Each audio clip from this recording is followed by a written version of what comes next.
సాధారణంగా ముఖ్యమంత్రి చేసే వ్యాఖ్యలు ప్రతిపక్షంలో ఆందోళన కలిగించాలి, భయాన్ని సృష్టించాలి. కానీ ముఖ్యమంత్రి చంద్రబాబు నాయుడు చేసిన వ్యాఖ్యలు మాత్రం విచిత్రంగా తెలుగుదేశం పార్టీలోనే ఒక ఆందోళన, భవిష్యత్తు పైన ఒక బెంగను, భయాన్ని సృష్టిస్తూ ఉన్నాయి. నేను కేబినెట్ భేటీ జరిగింది.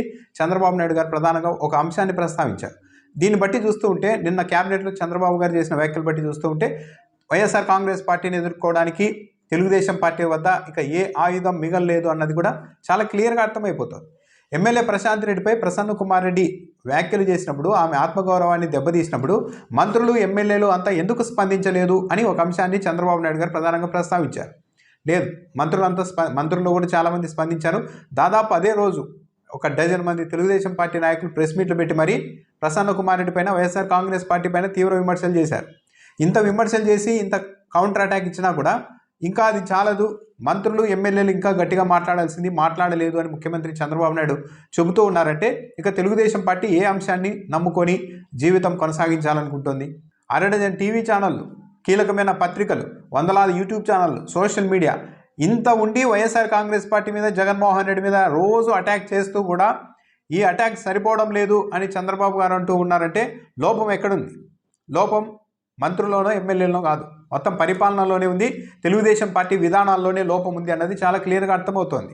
ప్రజలకు చేయాల్సింది చేయకుండా కేవలం ఇలాంటి అంశాల ఆధారంగానే రాజకీయాన్ని చేయాలని చంద్రబాబు నాయుడు గారు అనుకుంటున్నారన్నది కూడా చాలా క్లియర్గా అర్థమవుతోంది. ప్రశాంత్ రెడ్డి తొలుత ప్రసన్న కుమార్ రెడ్డి పైన కొన్ని వ్యాఖ్యలు చేశారు. అవినీతి పరుడు, ఎక్కడ చేయబెడితే అక్కడ అవినీతి, దోచుకున్నారంటూ మాట్లాడారు. దానికి ప్రసన్న కుమార్ రెడ్డి ఇంకా కఠినంగా ఆమెను ఉద్దేశించి ఆమె వ్యక్తిగత జీవితాన్ని గురించి కూడా మాట్లాడారు. దాన్ని ఎవరు సమర్థించారు. కానీ ఇది ఇద్దరు నాయకుల మధ్య జరిగింది. అప్పటికే డజన్ మంది తెలుగుదేశం పార్టీ నాయకులు కూడా ప్రసన్న కుమార్ రెడ్డి మీద విమర్శలు చేశారు, కేసు కూడా పెట్టారు, ఇంకా కఠిన చర్యలు తీసుకుంటామంటున్నారు. అన్నింటికి మించి ప్రసన్న కుమార్ రెడ్డి ఇంటి మీదకి వెళ్ళి మొత్తం విధ్వంసం సృష్టించారు. దాని మీద కేసు లేదు. ఇక ఇంత జరిగిన తర్వాత కూడా ఇంకా చాలదు, మంత్రులంతా ప్రసన్న కుమార్ రెడ్డిని, వైఎస్ఆర్ కాంగ్రెస్ పార్టీని టార్గెట్ చేయాలి అని చంద్రబాబు గారు అంటూ ఉన్నారంటే కేవలం వైఎస్ఆర్ కాంగ్రెస్ పార్టీ మీద ఇలాంటి అంశాల ఆధారంగా దాడి చేసి రాజకీయంగా నిలదొక్కుకోవాలి అన్న ఒక చిన్న ప్రయత్నం చంద్రబాబు గారు చేస్తూ ఉన్నట్టుగా ఉంది. ఆ చిన్న ప్రయత్నాన్ని పెద్ద స్థాయిలో చేయాలనుకుంటున్నారు. కానీ అది ఎంతవరకు సాధ్యమవుతుంది అన్నది చూడాలి. సరే, తెలుగుదేశం పార్టీ నాయకులకు, ప్రభుత్వానికి మహిళల ఆత్మగౌరవం మీద అంత చిత్తశుద్ధి ఉంటే రోజాను, మాజీ మంత్రి రోజాను బండారు సత్యనారాయణ మూర్తి ఎంత అనుచితంగా మాట్లాడారు. ఎప్పుడు? అధికారంలో లేనప్పుడే. చాలా అంతకు మించి ఒక మహిళను గురించి ఈ ప్రపంచంలో ఎవరు ప్రెస్ మీట్ పెట్టి మరీ అంత దారుణంగా మాట్లాడి ఉండరు. బండారు సత్యనారాయణ మూర్తికి ఎమ్మెల్యే టికెట్ ఇచ్చేశారు కదా, ఆయన ఎమ్మెల్యే అయ్యారు కదా. స్పీకర్గా ఉన్న చింతకాయల అయ్యన్న పాత్రుడు గతంలో వైసీపీ మహిళా నాయకురాల గురించి ఏమన్నారు? అప్పటి హోంమంత్రిని ఏమన్నారు? సంకనాకడానికి ఉన్నారా అని మాట్లాడారు కదా పబ్లిక్ వేదిక మీద. మహిళా అధికారులను ఉద్దేశించి ఏం మాట్లాడారు? బట్టలు ఊడదీయాల్సి ఉంటుందని మాట్లాడారు కదా. మరి వాళ్ళందరి మీద చర్యలు తీసుకోకపోగా ఎమ్మెల్యేలు చేశారు, స్పీకర్లను చేశారు కదా. ఇక సోషల్ మీడియాలో తెలుగుదేశం పార్టీ వాళ్ళు ఎన్ని మాట్లాడడం లేదు? సీమరాజా, కిరా కార్పి ఇలాంటి వాళ్ళు ఎంత దారుణంగా వైసీపీలోని మహిళా ప్రజాప్రతినిధులపైన దాడి చేస్తూ ఉన్నారు. మరి వాళ్ళందరి మీద ఇప్పుడు చంద్రబాబు నాయుడు గారు చర్యలు తీసుకోవాలి కదా, మహిళల మీద, మహిళల ఆత్మగౌరవం పట్ల కన్సర్న్ ఉంటే. కానీ మహిళల ఆత్మగౌరవం పట్ల కన్సర్న్ కాదు. ఇంకా అన్నిటికంటే ముఖ్యమైన అంశం ఏంటంటే, ప్రశాంత్ రెడ్డి పైన వ్యాఖ్యలు చేసిన ప్రసన్న కుమార్ రెడ్డి మీద కేసులు పెట్టి ఇంటి మీద విధ్వంసం సృష్టించి ఒక డజన్ మంది తెలుగుదేశం పార్టీ నాయకులు ప్రెస్ మీట్లు పెట్టినా చాలదని ముఖ్యమంత్రి చంద్రబాబు నాయుడు గారు అంటున్నారే. మరి పులివెందుల నియోజకవర్గంలో ఏం జరిగింది? పులివెందుల నియోజకవర్గంలో తెలుగుదేశం పార్టీ కీలక ప్రజాప్రతినిధి ఒక ఉన్నతాధికారిని, మహిళా ఉన్నతాధికారిని ఉద్దేశించి వాట్సాప్ కాల్ చేసి పచ్చి బూతులు తిట్టారు. అత్యంత అనుచితంగా మాట్లాడారు. ఆమె వివరణ ఇచ్చుకునే ప్రయత్నం చేసినా సరే ఏమాత్రం వినకుండా ఇంకా రెట్టింపు దాంతో బూతులు ఇష్టానుసారం మాట్లాడారు. చివరకు ఆమె జిల్లానే వదిలిపెట్టి లీవ్ మీద వెళ్ళిపోవాలనుకున్నారు. కలెక్టర్ దృష్టికి తీసుకెళ్లారు. కలెక్టర్ సముదాయించడంతో ఆమె ఆగారు. ఇది ఈనాడు పత్రికలోనే రాశారు, మరి ఏదో గ్యాసిప్ కూడా కాదు. మరి తెలుగుదేశం పార్టీ పులివెందుల ప్రజాప్రతినిధి పైన ఏం చర్యలు తీసుకున్నారు? కనీసం కేసైనా పెట్టారా? ఎందుకు మహిళా ఉన్నతాధికారి పట్ల తెలుగుదేశం పార్టీకి, ప్రభుత్వానికి కన్సర్న్ లేదు? సమాధానం చాలా సింపుల్.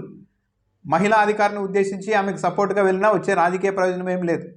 అదే ప్రశాంత్ రెడ్డి మీద వ్యాఖ్యలు చేసింది వైసీపీ నేత ప్రసన్న కుమార్ రెడ్డి కాబట్టి వాళ్ళిద్దరు వ్యక్తిగతంగా జరిగిన దూషణలను కూడా రాజకీయ రంగు పులిమేస్తే, మొత్తం వైఎస్ఆర్సీపీకి ఆపాదిస్తే అంతో ఎంతో రాజకీయంగా ప్రయోజనం ఉంటుంది అన్న ఉద్దేశంతో ముఖ్యమంత్రి చంద్రబాబు నాయుడు గారు రాజకీయం చేస్తూ ఉన్నారనేది చాలా క్లియర్గా అర్థమవుతోంది. ప్రజలకు ఏమైనా తెలీదా? డేటా మొత్తం తీస్తే, 15 ఏళ్ల డేటా తీస్తే ఈ రాష్ట్రంలో మహిళా ప్రజాప్రతినిధుల పట్ల తెలుగుదేశం పార్టీ వాళ్ళు అనుసరించిన అనైతిక విధానాలే 90% ఉంటే మిగిలిన అన్ని పార్టీలు కలిసి 10% ఉంటాయేమో ఎపిసోడ్లు. అత్యంత దారుణంగా మహిళల పట్ల వ్యవహరించిన పార్టీనే తెలుగుదేశం పార్టీ. అవన్నీ ప్రజలు మర్చిపోయి ఉంటారు. ఇప్పుడు ఏదో ప్రసన్న కుమార్ రెడ్డి, ప్రశాంత్ రెడ్డిని అన్నారు, ఆ వ్యాఖ్యల్ని పట్టుకొని ఓ పెద్ద రాజకీయం చేద్దామని అనుకుంటే సాధ్యమవుతుందా? మొత్తం బండారు సత్యనారాయణమూర్తి, చింతకాయల అయ్యన్నపాత్రుడు, సీమరాజా, కిరా కార్పి, మీడియా సంస్థలు ఇవన్నీ ఎవరి వైపు పనిచేస్తున్నాయి, ఎలా పనిచేస్తున్నాయి, ఎవరిని ఎలా టార్గెట్ చేశాయన్నది కూడా ప్రజలకు అందరికీ తెలుసు కదా. సో చంద్రబాబు నాయుడు గారు ఇలాంటి చిన్న చిన్న అంశాల ఆధారంగా ఏదో ఒక మహిళని ఆ వ్యక్తి ప్రసన్న కుమార్ రెడ్డి అన్న వ్యాఖ్యలను ఎవరు సమర్థించరు.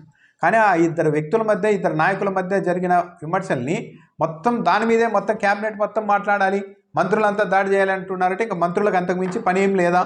ఈ రాష్ట్రంలో అంతకుమించిన కీలకమైన అంశాలు, ముఖ్యమైన అంశాలు మంత్రులకు కూడా లేవా? ఉన్నాయి. కానీ వాటన్నింటినీ అడ్రస్ చేసే పరిస్థితుల్లో రాష్ట్ర ప్రభుత్వం లేదు. ప్రజా సమస్యలు, రైతు ఇష్యూస్ వీటన్నింటి మీద కాకుండా వైఎస్ఆర్ కాంగ్రెస్ పార్టీ అలాంటి పార్టీ, ఇలాంటి పార్టీ, మహిళల్ని అలా అంటుంది, ఇలా అంటుంది, ఇలాంటి ప్రచారం ద్వారానే తాను రాజకీయంగా మరోసారి అదృష్టాన్ని పరీక్షించుకోవాలని ముఖ్యమంత్రి చంద్రబాబు నాయుడు గారు అనుకుంటున్నారు. కానీ అది సాధ్యమయ్యే పని కాదు. దాన్ని ఇలాంటి అంశాలని మాత్రమే నమ్ముకొని పరిపాలన చేయకుండా, ప్రజలకు సంబంధించిన అంశాల మీద కాకుండా ఇలాంటి అంశాల మీద రాజకీయం చేయాలి అనుకుంటే 2004 రిజల్ట్ రిపీట్ అయ్యే అవకాశం ఉంటుంది. అంటే ప్రజలకు సంబంధం లేని అంశాల్ని ముందు పెట్టి ఎన్నికలకు వెళ్ళాలి అనుకుంటే చాలా దారుణమైన ఫలితాలు ఉంటాయి. పైగా మంత్రులు, ఎమ్మెల్యేలంతా ఇలా ఉంటే వైఎస్ఆర్సీపీని మనం ఎలా ఎదుర్కోగలం అన్నట్టుగా మాట్లాడుతున్నారు ముఖ్యమంత్రి చంద్రబాబు నాయుడు గారు.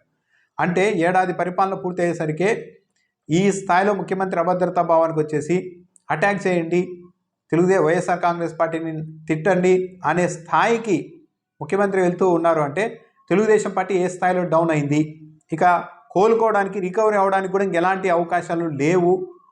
అందుకే ఇంకా ఇలాంటి చిన్న చిన్న అంశాలు వాళ్ళు తిట్టారు, వీళ్ళు తిట్టారు అన్న వాటి ఆధారంగానే మొత్తం క్యాబినెట్, ఎమ్మెల్యేలంతా ఆ ఇష్యూ మీదే పనిచేయాలని ముఖ్యమంత్రి చెప్పడం ద్వారా ఇక మన దగ్గర ఇంకో ఆయుధం లేదు వైఎస్ఆర్సీపీని, జగన్మోహన్ రెడ్డిని ఎదుర్కోవడానికి అని పరోక్షంగా తన పార్టీ నాయకులకు, మంత్రులకు ముఖ్యమంత్రి సందేశం ఇస్తున్నట్టుగా ఉంది.